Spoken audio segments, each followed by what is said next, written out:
안녕하세요. 자, 공부들 열심히 하고 계신 거죠?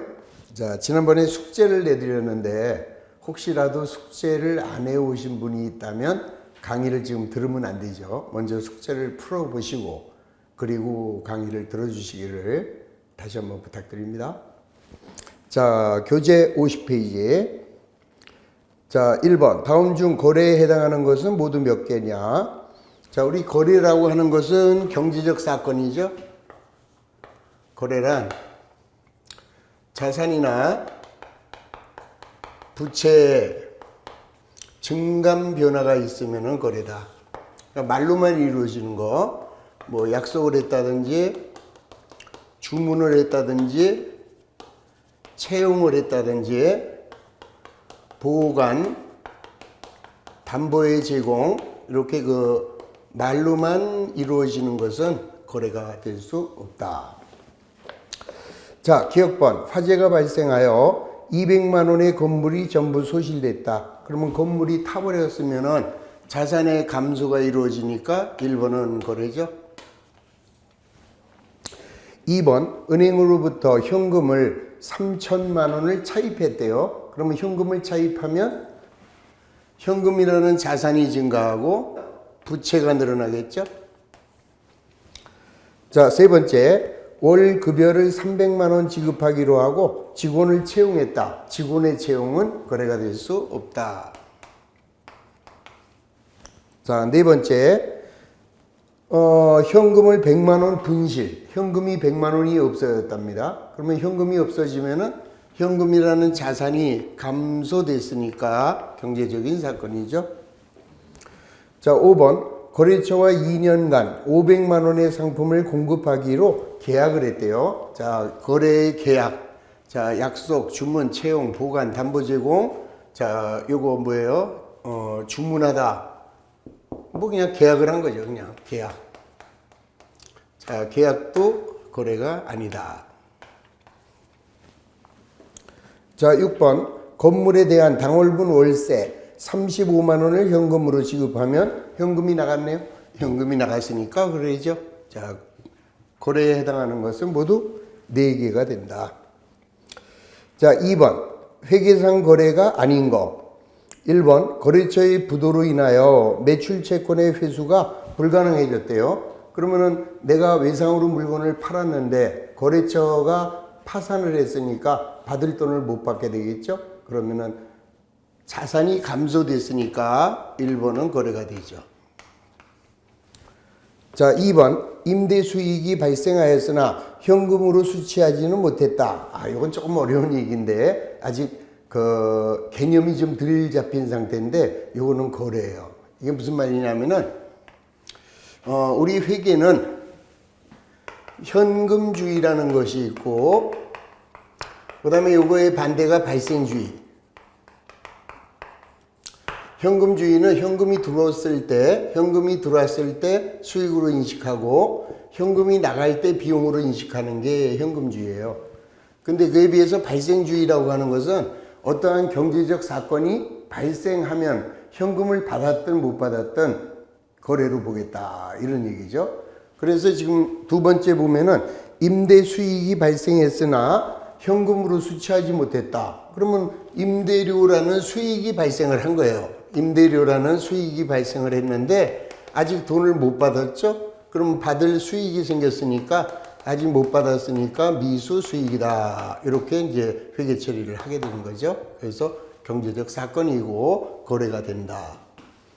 자, 요거는 아직은 조금 좀 이해가 안 될 수 있는데 이제 조금 더 세월이 지나면은 아무것도 아닌 문제가 됩니다.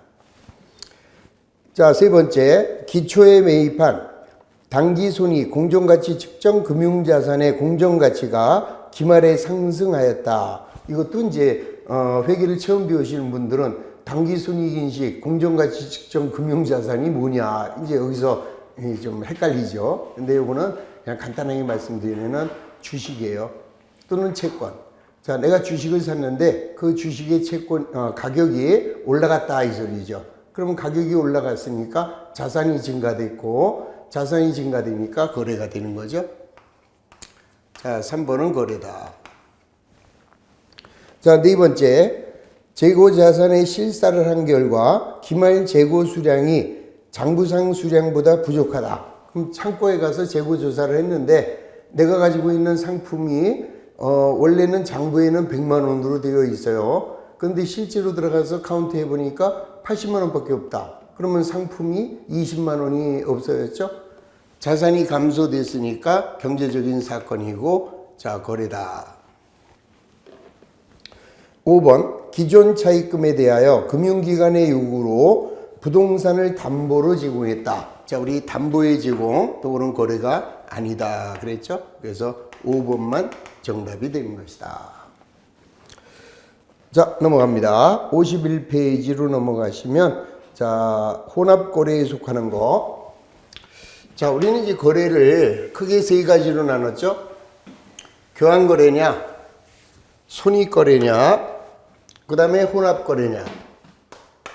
그러면은 교환거래라는 것은 자산이나 부채, 자본의 증감 변화만 있으면은 교환거래고, 그 다음에 손익거래라고 하는 것은 자, 수익이나 비용이 발생하는 거래. 그 다음에 이제 혼합거래라고 하는 것은 자, 여기 있는 교환거래하고 그 다음에 손익거래가 동시에 발생하는 거래. 자, 이런 거래를 우리는 혼합거래다 이렇게 이야기를 합니다. 자, 그러면 1번.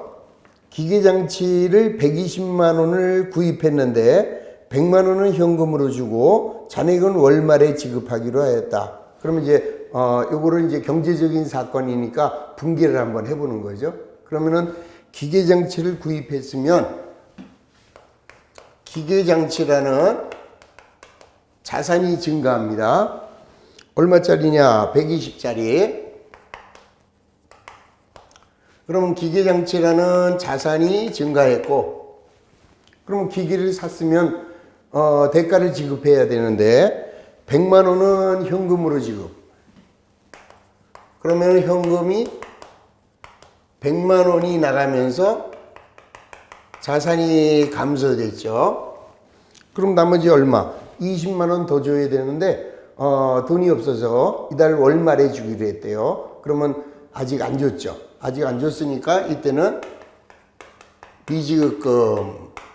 요게 이제 상품이다. 그러면은 외상매입금이지만은 상품 이외의 물건을 사고 대금을 아직 안 주면은 미지급금이라는 부채로 처리하죠. 자, 부채가 증가됐다.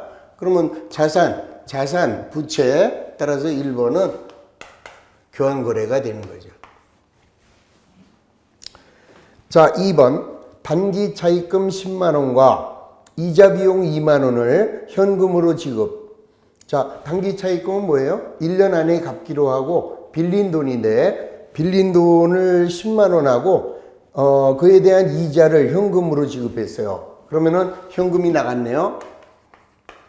자, 대변의 현금은 12만 원이 나가고 원인은 뭐예요? 현금이라는 자산이 감소됐는데 10만 원은 자, 단기 차입금이 없어지는 거죠.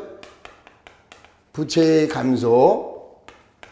자, 2만 원은 뭐예요? 이자로 나갔으니까 이자 비용. 그러면 이거는 비용이 발생했다. 그러면은 자, 차입금을 현금으로 갚는 거 요거는 교환거래고 이자를 현금으로 주는 거는 손익거래. 그러면 교환거래와 손익거래가 동시에 발생했으니까 2번이 혼합거래가 된다 이 소리죠. 그러니까 다시 한번 정리하면은 이 혼합거래를 제일 손익거래하고 혼동을 하는데 이런 경우에는 자, 우선 이자 비용이라는 비용이 발생했어요. 그러면 이걸 죽여버리는 거죠. 여기서 2만 원 죽였으면 여기도 2만 원을 죽여버리면 여기는 이제 10만 원만 남게 되죠. 그러면은 손익거래 하나를 제거해도 교환거래가 살아있으니까 이런 거래를 혼합거래다라고 한다. 자, 세 번째. 수도료 10,000원, 전화요금 5,000원을 수표를 발행하여 지급했대요. 그러면 수도료라는 비용이 발생했네요. 자, 수도 광열비 10,000원. 자, 비용이 발생. 그 다음에 전화요금은 통신비가 되겠죠. 자, 통신비가 5,000원. 역시 비용이 발생했고, 자, 수표를 발행했으니까 대변에는 당좌예금이라는 자산이 15,000원이 감소됩니다. 그러면 요거는 자산의 감소인데, 자, 이건 지어볼까요? 자, 먼저 수도광열비라는 비용이 10,000원, 여기서 10,000원 죽입니다. 통신비라는 비용, 자산 5,000원 죽입니다. 그러면은 남는 게 하나도 없죠. 자, 이렇게 남는 게 없으면은, 자, 이런 거래를 손익거래라고 한다. 그러니까 비용이나 수익을 제거했을 때, 아까처럼 이렇게 제거를 했더니 교환거래가 하나 살아있으면 혼합거래고, 요거는 싸그리 없어져 버리죠. 없어지기 때문에 이런 거래를 손익거래라고 한다. 자, 네 번째, 상품을 70만원 매입하였다. 그러면 차변에는 상품, 자, 자산이 증가했고, 그 다음에 대금 중 20은 현금으로, 잔액은 외상으로 했대요. 그러면 현금이라는 자산은 20만 원이 나가면 자산이 감소되고, 자, 이번에는 재고 자산을 매입하고 돈을 아직 안 줬어요. 그때는 외상 매입금이 된다. 자, 외상 매입금이라는 부채가 증가했죠. 그러면 자산, 부채, 이런 거래를 교환거래. 그러니까 교환거래라고 하는 것은 자산이나 부채나 자본에만 증가한 변화가 있을 것. 그 다음에 손익거래는 수익이나 비용으로 거래 자체가 마무리될 것. 그 다음에 이제 혼합거래는 손익거래를 제거해도 교환거래가 하나 남을 것. 이렇게 이해하시면 되겠죠. 자, 5번 현금 50만 원과 비품을 120만 원 출자하여 영업을 개시하였다. 그러면 현금이라는 자산이 증가했습니다. 50.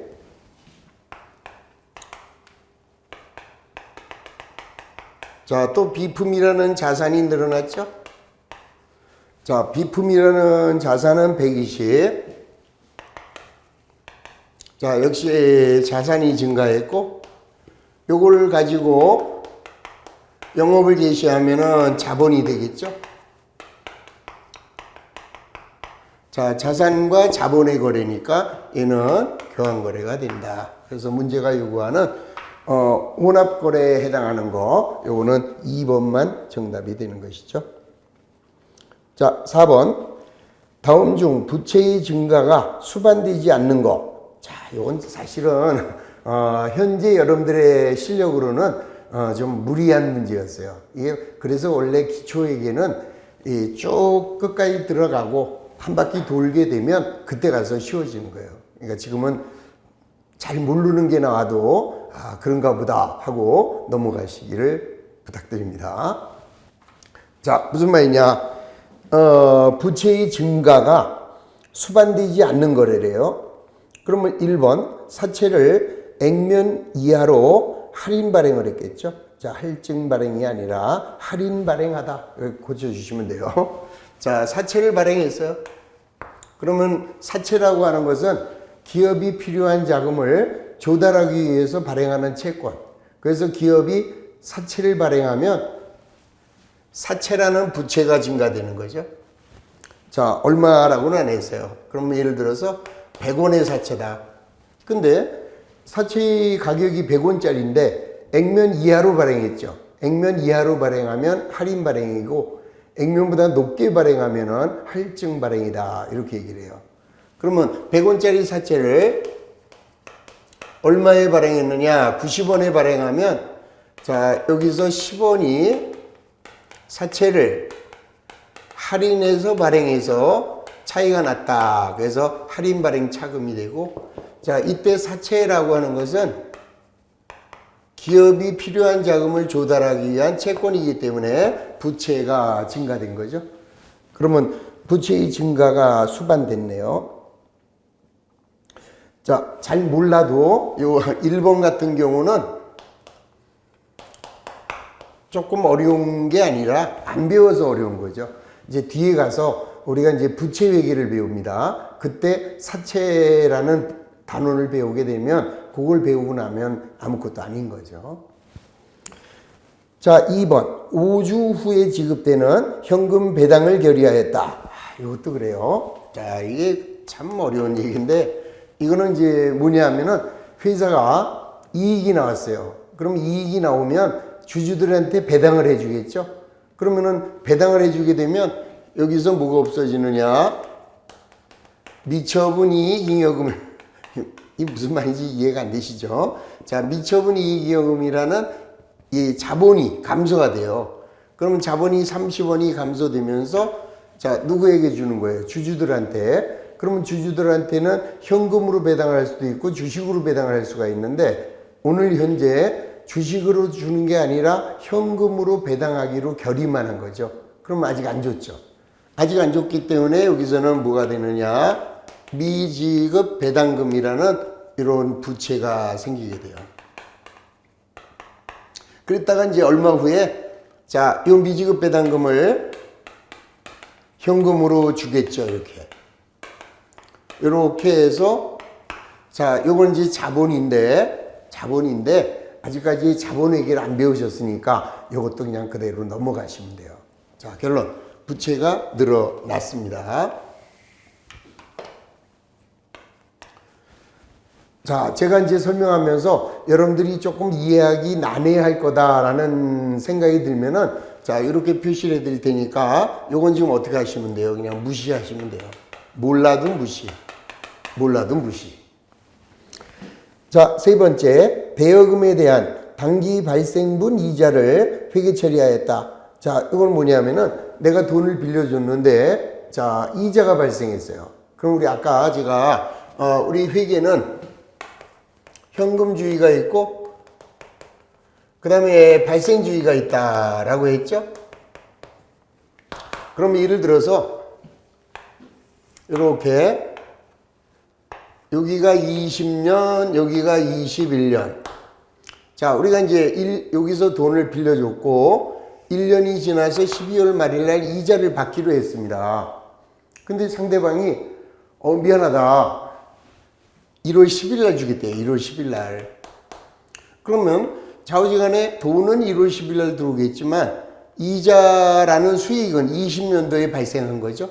자, 예를 들어서 100만 원을 대여를 하고 한 달에 이자를 10,000원씩 받기로 했습니다. 그러면은 금년에 발생한 이자는 12만 원이 생기는 거죠.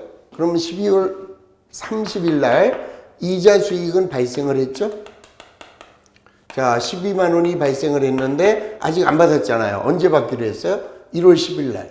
그래서 여기서는 아직 안 받았으니까 미수 수익이다. 이렇게 이제 처리를 해주죠. 그러면 여기는 미수 수익이라는 자산이 증가되면서 이자 수익이라는 수익이 발생하게 되는 거죠. 그래서 이 경우에는 부채가 발생하지 않습니다. 그래서 3번이 정답이 되는 거고, 이것도 아직까지 발생주의라는 것을 개념을 잘 이해를 못하기 때문에 모르셔도 상관은 없다. 근데 이제 결론은 어떻게 돼요? 다음 연도 1월 10일 날 요 미수 수익을 현금으로 받게 되겠죠? 현금이 들어오면서 미수 수익이 이렇게 12만 원이 없어지면 자, 여기서 만들었던 미수 수익은 여기 와서 없어지고 그러면은 이자 수익이라는 수익은 20년도에 수익으로 가고 돈은 21년도에 현금으로 들어오게 된다. 이런 소리예요. 자, 이것도 아직은 잘 모르셔도 좋으니까 3번은 듣고 그냥 잊어버리시기 바랍니다.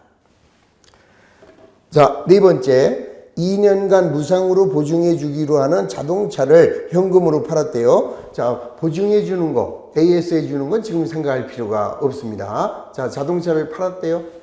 그러면 자동차가 팔렸으면은 자, 뭐가 생기겠어요? 2년간 무상으로 보증해 주기로 하는 자동차를 현금으로 판매했습니다. 그러면은 뭐가 생겼어요? 현금이 들어왔죠? 자, 현금이 얼마 이렇게 들어오면서 자, 뭐를 팔았어요? 차량 운반구를. 자, 차량 운반구를 팔았는데 이거는 더 어려운 거. 자, 요거에 대해서 뭐를 해주느냐? 판매 보증 충당 부채라는 부채를 만들게 됩니다. 그래서 자, AS 해주기로 했으니까 여기서는 판매 보증비 이렇게 비용으로 먼저 떨고, 자, 대변에는 판매 보증, 자, 충당 부채가 이렇게 생긴다 이 소리죠. 자, 이거는 오히려 더 어려운 겁니다. 1번이나 2번보다 더 어렵고 나중에 부채 얘기를 배우시게 되면은 그때 가서 자연적으로 쉬워지죠. 그래서 지금 여러분들 그 4번 문제, 4번 문제는 요거는 한 바퀴 돌아서 다시 풀면은 쉬운 문제, 지금 현재는 몰라도 되는 문제, 이렇게 이해하시면 되겠습니다. 자, 5번. 기계장치를 구입하고 대금은 1년 만기 약소보험을 발행했대요. 자, 그러면 이제 기계를 구입했으니까 차변에는 뭐가 돼요? 기계장치. 자, 100만원. 그 다음에 약소보험을 발행했으니까 여기다가 지급보험 100만원 이렇게 하고 흐뭇해 하시면은 또 틀렸죠? 자, 얘는 지급보험이 되려면 상거래해야 돼요. 상품이나 원재료 이런 걸 샀을 때만 지급보험이 되고, 자, 얘는 상거래가 아니기 때문에 지급보험이 아니라 어음을 발행했어도 미지급금이 되는 거죠. 자, 역시 미지급금은 부채. 자, 부채의 증가. 그래서 자, 1번은 부채가 늘어났다. 뭔지 모르겠지만 2번도 부채가 늘어났고 4번도 부채, 판매보증 충당 부채라는 부채가 늘어났고 그 다음에 미지급금이라는 부채가 늘어났죠. 따라서 부채의 증가가 수반되지 않는 거래는 3번만 정답이 된다. 그런데 몰라도 된다. 이렇게 이해하시면 되겠습니다. 넘어가죠. 자, 문제 5번. 다음 중에서 거래를 기록하더라도 자산이나 부채, 자본의 총액에 변동이 없는 것은 뭐겠느냐? 자, 이거 뭐 너무, 요거는 뭐 간단한 문제입니다. 자, 항상 이런 거 회계 처리를 할 때는 여러분들이 가장 중요한 것은 거래의 판례서죠. 자, 항상 거래의 판례서에 의해서 자산이 증가되면 차변이고 자산이 감소되면 대변. 자, 부채가 증가하면 대변이고 부채가 감소하면 차변. 자, 자본이 증가하면 대변. 자본이 감소되면 차변. 자, 비용이 발생하면 차변. 자, 수익이 발생하게 되면 대변이다. 자, 요거는 절대 잊어버리셔서는 안 된다. 우리가 구구단을 외우지 않고 곱셈 나눗셈 못하죠. 회계에서는 요 거래의 판례서를 모르면 이 회계가 이루어지지 않습니다. 자, 먼저 1번 건물을 장부 금액으로 매각했다. 그 말은 뭐예요? 내가 건물을 10,000원에 현금으로 구입을 했다가 요걸 구입할 때 장부에다가 기록을 했을 거 아니에요? 요 금액으로 팔았다 이 소리예요. 그럼 이제 건물이 없어지니까 건물이라는 자산은 10,000원이 감소되면서 자, 뭘로 팔았대요? 뭐 현금으로 팔았다라고 하죠. 그러면 현금으로 팔았으면은 현금이라는 자산이 10,000원 이렇게 늘어나죠. 그러면 자산은 10,000원이 늘어나고 건물이라는 자산이 10,000원이 줄어드니까 결국 자산이나 부채나 자본에는 아무런 증감 변화가 없다 이런 소리죠. 그래서 문제가 요구하는 자, 다음 거래 중에서 자산이나 부채나 자본 총액의 변동이 없는 거, 요거는 1번이 바로 정답이 된 것을 알 수 있죠. 자, 2번. 신주를 발행하고 주주로부터 자본금을 현금으로 불입받았다. 자, 주식을 발행했대요. 그러면 대변의 자본금이 늘어나면서 자, 현금을 받았으니까 이번에는 현금이라는 자산은 증가하고 자본금이라는 자본이 증가하죠. 그래서 자산의 증가, 자본의 증가.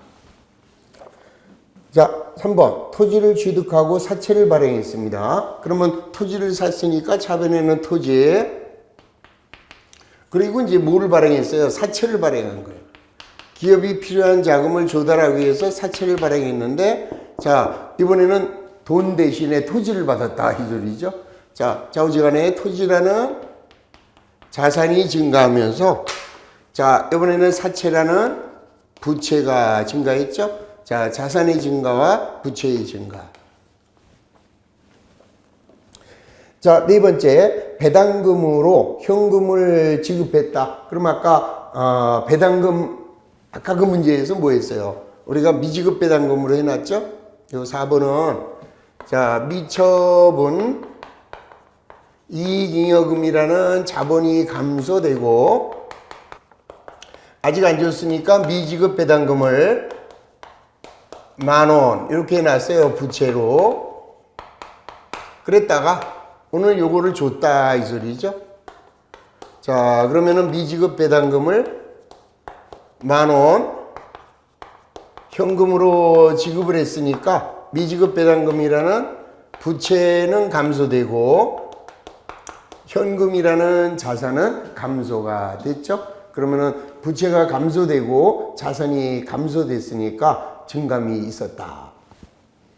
자, 5번. 자기 주식을 현금으로 매각하다. 이것도 자본을 안 배워서 조금 여러분들한테는 이 처음에 문제 스타일이 좀 어렵게 느껴질 수밖에 없다. 근데 다시 한번 부탁드리지만 지금 거는 몰라도 괜찮은 거니까 모른다고 난 회계를 못해 어려워 이러지 마시라 이거예요. 지금은 모르는 게 당연한 거예요. 그냥 듣고 잊어버리시고 자, 바로 듣고 잊어버리고 자기 주식을 나중에 언젠간 배우겠구나. 배우고 나면 쉽겠구나. 이렇게 생각을 하시면 돼요. 자, 자기 주식이라는 것은 기업이 발행한 주식이 있죠. 회사가 자본을 조달하기 위해서 주식을 발행하잖아요. 그런데 그 발행한 주식을 회사가 특정 목적에 따라서 자기가 매입을 한 거예요. 자기가 발행한 주식을. 그러면 이때는 자기 주식이라고 하고, 자, 이건 자본이에요. 자, 자본의 마이너스가 되는 거죠. 자기가 주식을 발행하면 자본의 증가. 자, 자기가 발행한 주식을 자기가 사왔을 때, 이때는 자본의 마이너스. 자, 뭘로 사왔어요? 현금으로 매각을 하다 그랬어요. 그럼 이걸 이렇게 현금으로 사왔다가 얘를 팔아버린 거죠. 뭐.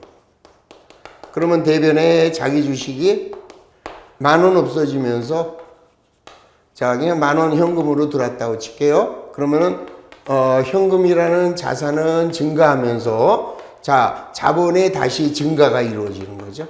그래서 자산의 증가와 자본의 증가 이렇게 됩니다. 그래서 지금 이 문제는 자, 문제 5번 문제도 앞에다가 자, 별표 해놓고 자, 두고 보자 이렇게 써 놓으시면 돼요.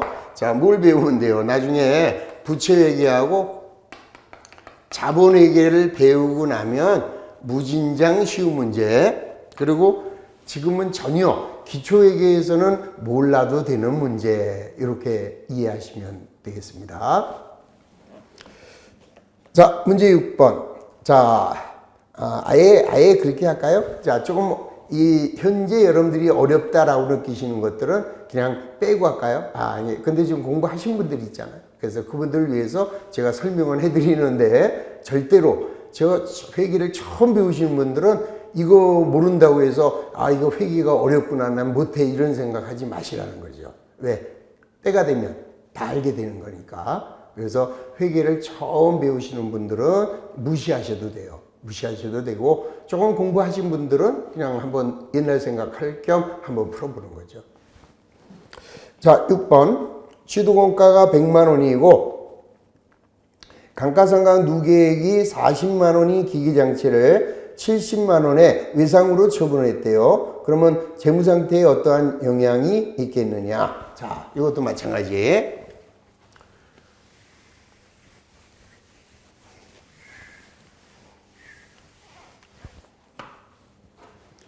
자, 얼마에 샀냐? 100만 원에 샀어요. 옛날에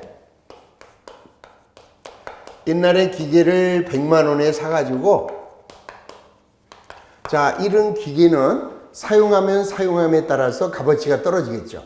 값어치가 떨어지는 것을 감가상각이라고 하고, 그러면 1년에 10만 원씩 값어치가 떨어진다면 값어치가 떨어지는 만큼 비용으로 이렇게 만들어 주면서요. 자, 값어치가 떨어졌다고 기계를 바로 죽이는 방법도 있지만은 기계 대신에 기계 감가상각 누계액이다 이런 거를 써주는 거죠. 자, 이런 거를 써서 기계가 100만 원이지만 그동안 감가상각을 10만 원을 했다면 이 기계는 90만 원짜리다 이렇게 이제 표현을 해주는 거예요. 역시 몰라도 괜찮습니다. 자, 그래가지고 몇 년이 지났느냐? 4년이 지났어요. 그러면 얘가 얼마가 될까요? 1년에 10만 원씩이면은 4년이면은 40만 원. 그럼 이 기계는 얼마짜리 기계예요? 60만 원짜리 기계다. 근데 얘를 팔았어요. 팔았으니까 요겁니다. 기계가 100만 원 이렇게 없어지죠? 그러면서 얘가 같이 없어져요. 기계 감가상각 누계액이 40 이렇게 없어지면은 요건 이제 얼마짜리 기계냐? 60만 원짜리 기계가 되죠. 그러면 얘를 얼마에 팔았느냐? 자, 70만 원에 팔았죠? 자, 70만 원에 외상으로 처분했네. 그럼 요거는 뭐가 돼요? 아직 안 받았으니까 미수금이 되고, 아직 못 받은 돈은 미수금이라고 하고, 그럼 여기서 얼마의 이익을 봤어요? 60만 원짜리 기계를 70만 원에 팔았으니까 10만 원의 이익이 생기죠. 자, 요런 이익을 유형자산의 처분이익이다 이렇게 불러주는 거죠. 그래서 자, 결론은 뭐예요? 자, 자산이 감소됐고 자산이 증가됐고 수익이 발생한 거죠. 그러면 이 거래로 인해서는 뭐가 늘어났어요? 자산이 결국 얼마 10만 원만 증가된 거죠. 10만 원 증가되고 수익이 10만 원만 증가된 거다. 이렇게 이해하시면 돼요. 그래서 정답은 어떻게 되느냐? 자, 자산이 증가되면서 자, 수익이 발생하면 자, 수익은 자본이 늘어나죠. 수익이 발생한 만큼 자본이 늘어나는 거니까 원래는 자산이 증가되면서 수익이 증가됐지만 자, 이거는 다른 말로 표현하면은 자산이 증가되면서 자본이 늘어났다. 이렇게 하시는 거예요. 자, 이것도 역시 마찬가지예요. 수익인데 왜 자본이냐? 자, 이익이 생기면 자본으로 바로 늘어나게 돼요. 그래서 우리는 일단 수익, 자본, 요건 같은 세트로 보셔도 된다. 그러니까 다시 한번 이 문제도 역시 쉬운 것 같은데 약간은 어려웠던 문제. 그래서 답은 1번이 정답이 되는데 틀려도 좋다. 하여튼 제가 자신 있게 말씀드리는 거는 지금 회계를 처음 배우신 분들한테는 지금 얘기한 자, 문제 4번이죠. 4번하고 문제 5번하고 6번. 자, 여기까지는 잘 모르셔도 괜찮으니까 스트레스 받지 말고 우리 책이 다 끝난 다음에 다시 되돌아와서 보시면 아무것도 아닌 문제다.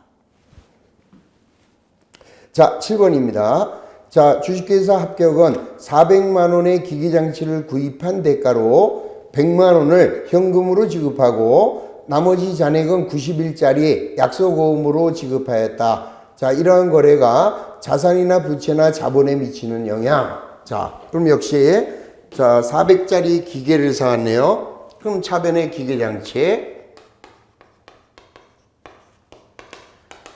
400. 자, 100만 원은 현금으로 줬대요. 자, 현금이라는 자산은 100. 그러면 자산은 400이 늘어나고 자산이 100이 줄었어요. 그럼 결론은 자산이 300만 원이 증가한 거죠. 자산은 300만 원 증가했고, 그 다음에 300만 원 나머지 잔액은 90일 후에 주겠다는 약속어음을 발행했대요. 그럼 여기 다시 약속어음을 발행했으니까 지급어음 300 이러면 안 된다라고 했죠. 왜요? 얘는 상거래가 아니기 때문에 얘는 지급어음이라는 표현을 쓰면 안 되고, 자, 어음 미지급금이에요. 그래서 미지급금이라는 부채가 증가하다가, 그러면 자산은 300만 원이 증가했고, 결론 부채도 300만 원이 증가한 걸로 끝나죠. 자, 따라서 1번 틀렸어요. 2번이 맞죠? 자산은 300만 원 증가하고 부채가 300만 원 증가함으로써 자본에는 아무런 변동이 없다. 자산이 늘어났고 부채만 늘어났으니까 자본에는 영향이 없다. 이런 소리죠. 자, 그래서 7번은 정답은 2번만 된다. 자, 8번. 한국재택국제회계 기준에 의거하여 재무제표를 작성할 때 차변에 기 표시할 항목이 아닌 것은 뭐겠냐? 자, 이것도 조금 참 갑갑해요, 사실은. 자, 약간 몰라도 된다 이렇게 생각하시고, 자, 우리 재무상태표에는 차변에는 자산을 기록하죠. 자, 대변에는 부채와 자본을 기록합니다. 그럼 이제 얘네들이 어느 쪽이 기록이 되느냐? 감가상각 누계. 자, 조금 아까 했었죠? 자, 기계를 샀어요. 자, 기계를 100만 원에 샀는데, 자, 10만 원의 값어치가 떨어지면, 값어치가 떨어진 만큼 감가상각 B, 그리고 대변에 기계, 감가상각 누계액이다 이렇게 표시를 하잖아요. 그러면 요거를 우리 재무상태표에 표시할 때는, 자, 차변에 기계 100만 원 쓰고 감가상각 누계액을 대변에다 쓰지를 않습니다. 그렇게 쓰는 것이 아니라 차변에 기계가 100만 원인데, 자, 값어치가 떨어져서 쌓아둔 돈이 10만 원이다. 그러면 여기서 차감하는 형식으로 이렇게 표시해서 재무상태표에는 우리 회사 기계는 90만 원 있어요. 이렇게 보고가 돼요. 그래서 감가상각 누계액은 분계는 지금 대변에 하셨지만 재무상태표에는 차변에서 자산에서 마이너스 되는 형식으로 이렇게 표시가 됩니다. 자, 미경과 비용. 미경과 비용이라는 것은 비용은 비용인데 아직 경과되지 않았대요. 그런 거를 미경과 비용이라고 하고, 그런 비용을 선급 비용이다 이렇게 얘기를 해요. 그러면 선급 비용도 역시 차변에 나타나고, 자, 얘를 우리는 뭐라고 한다고요? 미경과 비용이다. 이것도 조금 헷갈리시죠? 자, 간단하게 도와드리면 이렇습니다.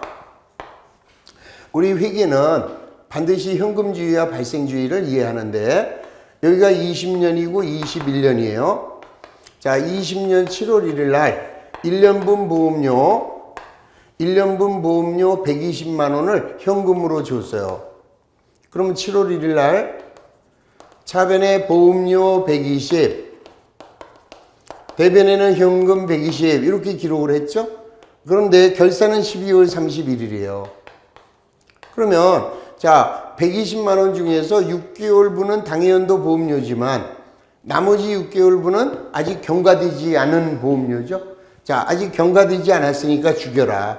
그래서 보험료를 이렇게 60만 원 죽이면서 먼저 줬어요. 먼저 줬기 때문에 여기다가 선급 비용이라는 자산으로 이렇게 처리를 해주는 거죠. 이게 바로, 자, 7월 1일 날 120만 원을 현금으로 줄 때 이게 현금주의고, 그러니까 항상 회계 기간 중에는 현금주의로 인식을 해요. 현금주의는 현금이 나갈 때 비용으로 인식하고 현금이 들어올 때 수익으로 인식하는 게 현금주의다. 그런데 12월 31일이 되면 뭘로 바꿔준다고요? 발생주의로 바꿔준다. 그래서 금년도에 발생한 비용은 60만 원만 발생했기 때문에 여기서 60만 원을 죽이는 거죠. 왜? 내년도 거죠. 그래서 얘는 먼저 줬구나 하고 선급 비용이라고 기록을 하고, 자, 요 선급 비용을 다른 말로 아직 경과되지 않은 비용이다. 그래서 미경과, 그러면은 얘는 선급 비용을 의미한다.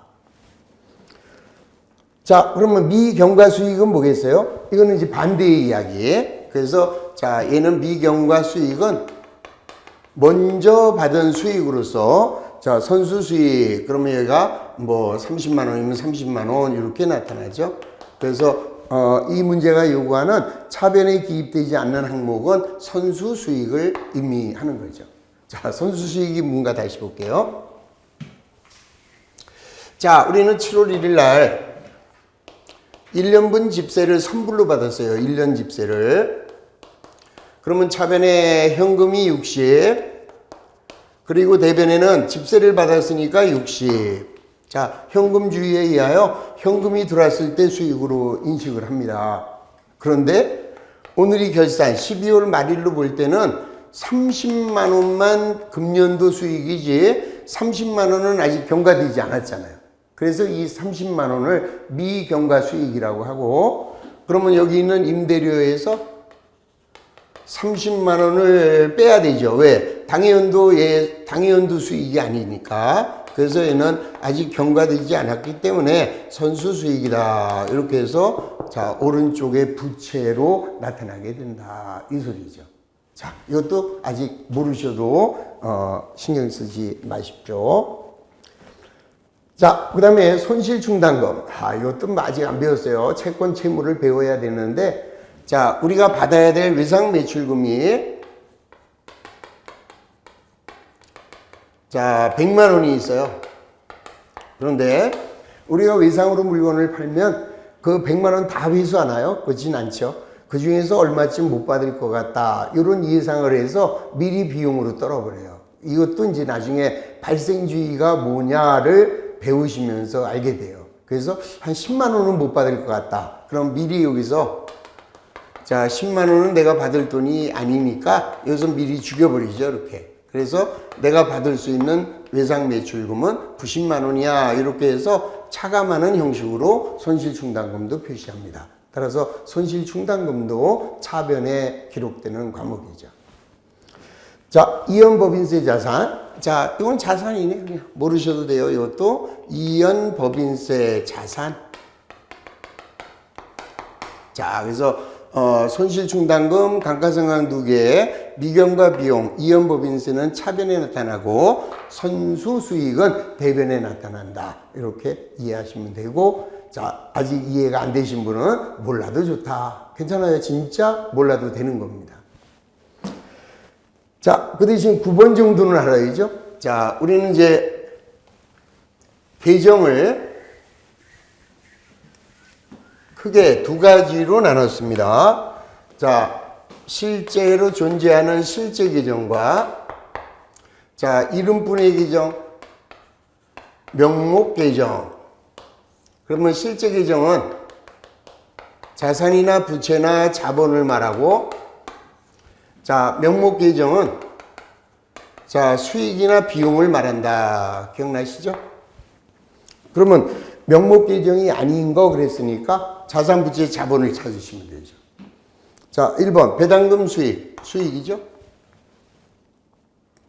감가상각 비용이에요. 자, 3번 매출, 매출은 물건을 팔았으니까 물건 팔면은 수익이 되죠. 자, 선급보험료, 보험료인데 먼저 줬어요. 그래서 얘가 자산이죠. 우리 아까 선급비용, 선급보험료는 선급비용 자산.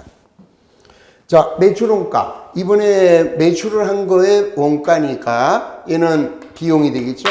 자, 매출원가는 비용. 그래서 나중에 손익계산서를 그리면, 자, 대변에는 매출액이 기록이 되고 차변에는 매출원가 이렇게 기록됨으로써 매출은 수익이고요. 매출원가는 비용이 된다라는 거 다시 한번 이해하시면 됩니다. 자, 그래서 결론. 지금 여러분들이 50페이지에서 53페이지까지 중에서 회계를 처음 배우시는 분들은 1번하고 2번, 3번, 1, 2, 3, 9번 요 4개만 잘 이해하시면 돼요. 딴 거는 잘 모르셔도 되고 조금 욕심을 낸다면 7번. 자, 7번도 마찬가지예요. 우리 아까 기계를 구입했어요. 400만 원짜리. 그러면 차변에는 기계 100만 원은 현금으로 줬고, 자, 300만 원 약속금으로 발행했다. 자, 초보 단계에서는 지급보험이라고 쓰면 어때요? 관계없어요. 자, 미지급금이라고 나중에 고치시면 되는 거죠. 자, 지급보험이라고 써나 미지급금으로 쓰나 부채죠. 그래서 자산이 증가하고 부채가 증가됐다. 이렇게 이해하면 되기 때문에 욕심을 낸다면 회계를 처음 배우시는 분들, 자, 1번 동그라미, 2번 동그라미, 3번 동그라미, 7번 동그라미, 9번 동그라미. 자, 거기까지만 이해하실 수 있으면 그 정도면 충분하다. 자, 딴 거 몇 번이에요 지금?